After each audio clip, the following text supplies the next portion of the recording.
Post-Brexit trade agreements would harm Scotland's political interests as they are not given enough scrutiny, the SNP have claimed while appealing for Nicola Sturgeon to be handed a say. Mike Russell MSP, Scotland's Constitution Secretary, wants the law to be changed so that the role of devolved government in trade talks after the Brexit transition period will be enshrined in law. At the same time, Mr Russell said that a post-Brexit UK-wide internal market will put Scotland and Wales on a collision course with Westminster when support for Scottish independence sits at 54%.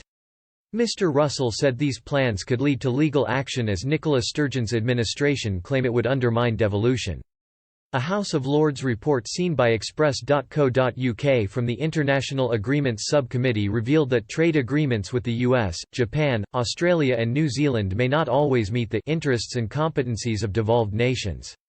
The committee, which is led by Lord Goldsmith, recommended that reforms were needed to extend the 21-day scrutiny timetable in place under the Constitutional Reform and Governance Act 2010. It added that international agreements can often impinge on the interests and competencies of devolved nations.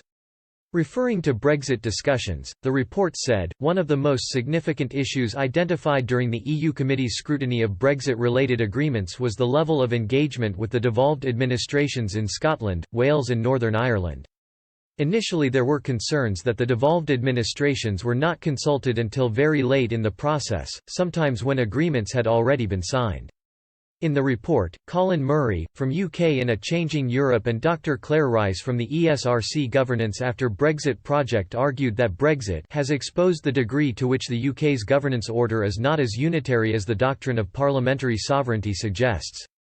They contended it overlooks the engagement of devolved institutions in Northern Ireland, Scotland and Wales with other countries and international bodies.